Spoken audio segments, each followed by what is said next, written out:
భోగి ప్రేక్షకులకు భోగి, సంక్రాంతి మరియు కనుమ శుభాకాంక్షలు. మన భారతీయ పండుగల్లో ఏమైనా శాస్త్రీయత ఉందా, లేదా ఇది కేవలం మూఢ విశ్వాసాల అంతత్వేనా? ఈ మాటలు ఎందుకంటే ఈ మధ్యకాలంలో ఈ సెక్యులరిజం అనే పేరుతో అనేక మంది విషయాలు తెలుసుకోకుండా హిందూ సాంప్రదాయాల మీద, హిందూ పండుగల మీద దుమ్మెత్తిపోయిన ఒక పరిపాటిగా అయింది. నా వ్యక్తిగత అభిప్రాయంలో అసలు మనిషి జన్మ ఎత్తడమే చాలా కష్టం అనుకుంటే, అందులో పవిత్రమైన భారతదేశంలో జన్మించడం ఇంకా కష్టం.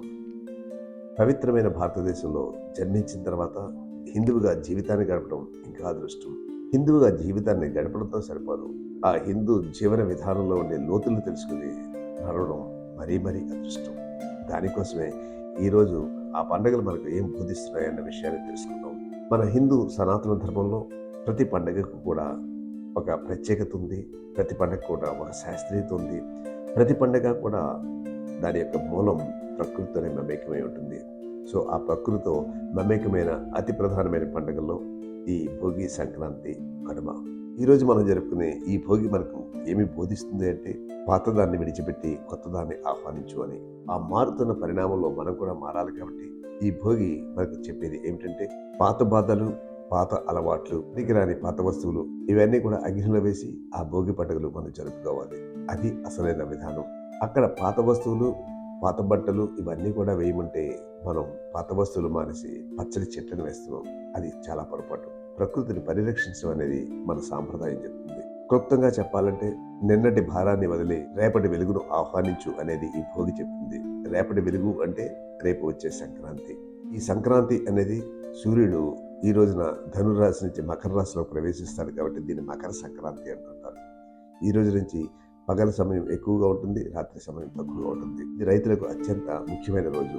పంటలు కోతకు వచ్చి ధాన్యాగారాల నుండి చేతికి డబ్బులు అందడమే కాకుండా కొత్త బట్టలు, పిండి వంటలు అన్నిటితో కుటుంబ సమేతంగా ఆనందంగా గడిపే ఒక మహత్తరమైన రోజు. ఈ రోజున మనం ఆ శక్తిని అందిస్తున్న సూర్యుడికి, భూదేవికి, మన జీవనానికి ఆధారమైన గాలి, నీరు, ప్రకృతికి అన్నిటికీ కూడా మనం కృతజ్ఞతలు తెలిపే ఒక ప్రాంతం. అందుకే ఈ పండుగను పంటల పండుగ లేదా రైతుల పండుగ అంటారు. కనుమ అనేది పశువులకు, ప్రకృతికి కృతజ్ఞతలు తెలిపే ఒక మహత్తరమైన కార్యక్రమం ఇది. మనకు వ్యవసాయం చేయాలంటే పశువులు ఉండాలి. అదేవిధంగా తల్లి తర్వాత మనకి పాలనతో మన పెంచేది ఆవులు. కాబట్టి ఆవుల్ని, పశువుల్ని ఈ రోజున కడిగి వాటిని పూజిస్తూ ఉంటారు. ఎందుకంటే వాటి వల్లే మనం ఎలా ఉన్నామని చెప్పి ఆ కృతజ్ఞతాభావం తెలియజేయడం. ఈ విధంగా పంటలు సక్రమంగా పండడానికి సహకరించిన ప్రకృతిని కూడా ఈ రోజు మనం పూజిస్తుంటాం. కాబట్టి కనుమ రోజున మనం చేయవలసింది పశువులకు కృతజ్ఞత తెలియజేయడం తప్ప, ఈ రోజుల్లో మనం చేస్తున్న దుశ్చర్య అదే కోడి పందాలు వేసి ఆ కోళ్లను హింసించడం అనేది కనుమ యొక్క ఉద్దేశం కాదు. మాంసాహారులు కోడి మాంసం తింటే తినొచ్చు, దాక్షిణ్యంగా కత్తులు కట్టి రక్తాలు కారుతుంటే ఆ రక్తాలు కారుతూ సచ్చిన కోడికి మరింత రేటు పెట్టి కొనుక్కుని తినడం అంటే అది మానవత్వం ఎటువైపు అవుతుందో ఒక్కసారి మనం ఆలోచిద్దాం. ఇది ఎవరిని విమర్శించడం కాదు. ఈ పండగలు మనల్ని ఉద్ధరించడానికే తప్ప మనల్ని నాశనం చేయడానికి రాలేదు. కాబట్టి ఈ రోజున మనం ఈ కనుమ, ముక్కనుమ ఈ పేర్లతో కోడి పందాలు, రకరకాల బెట్టింగ్లు వేస్తూ మనం చేసే దుశ్చర్యలు చూస్తుంటే ఎటుపోతున్నాం అనిపిస్తుంది.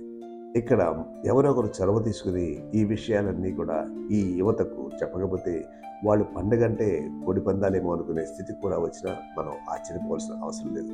చెప్పే పెద్దలు తగ్గిపోతున్నారు. ఏంటంటే ఉమ్మడి కుటుంబాలన్నీ కూడా విచ్ఛిన్నమైపోయి పిల్లలు ఎక్కడో ఉంటున్నారు. కాబట్టి చెప్పవలసిన బాధ్యత మన తరం మీద ఉంది. కాబట్టి ఈ పండుగలను, ఈ సనాతన ధర్మాన్ని పరిరక్షించుకుందాం. ప్రతి పండుగ లోతును తెలుసుకుని ఆ లోతుల్లో ఉండే మర్మాల్ని ఆచరించి, ఆ లోతుల్లో మన ఋషి పరంపరలో మనకు అందించిన ఆ సాంప్రదాయాన్ని, ఆ సంస్కృతిని పరిరక్షించుకుంటూ సనాతన ధర్మాన్ని కాపాడి ఒక వసుదైక కుటుంబాన్ని మనం సృష్టిద్దాం.